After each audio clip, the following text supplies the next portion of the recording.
Habari watazamaji, hapa ni Dkt. Revathi Ramaswamy kutoka hospitali za Apollo Secunderabad. Nyote lazima mmewahi kusikia kuhusu hysteroscopy.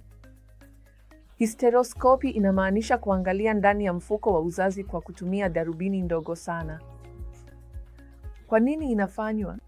Watu wenye damu nyingi wakati wa hedhi, watu wenye damu kidogo, watu wenye matatizo ya ujauzito, utasa, watu wanaopata mimba kuharibika mara kwa mara na sababu nyingine nyingi, tunapochunguza ndani ya mfuko wa uzazi. Hii ni faida kwa sababu miaka kadhaa iliyopita haikuwezekana kuona moja kwa moja ndani ya mfuko wa uzazi. Na sasa kwa kutumia vifaa vyetu vya kisasa, tunaweza sio tu kuona ndani ya mfuko wa uzazi, bali pia tukikuta uvimbe mdogo na laini kama polyps au fibroids, tunaweza kuviondoa hapo hapo.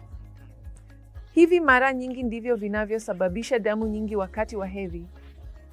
Tukikuta mikanda inayoshikilia kuta za mfuko wa uzazi pamoja, hii inaitwa adhesions, na hizi ndizo husababisha damu ya hedhi kuwa kidogo sana.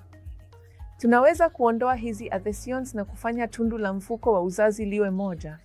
Wakati mwingine wanawake wengine wanakuwa na tatizo la kuzaliwa nalo ambapo badala ya mfuko wa uzazi kuwa mmoja, unakuwa miwili.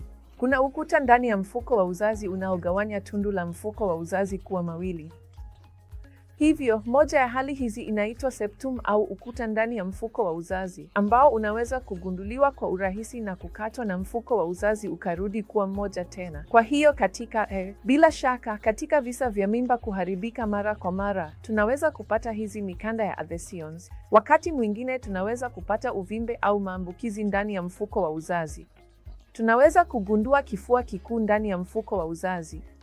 Hivyo, hysteroscopy ni kifaa chenye manufaa sana na matumizi ya hysteroscopy wakati mwingine kwa mwanamke mwenye umri mkubwa yanaweza kuzuia upasuaji mkubwa unaoitwa hysterektomia.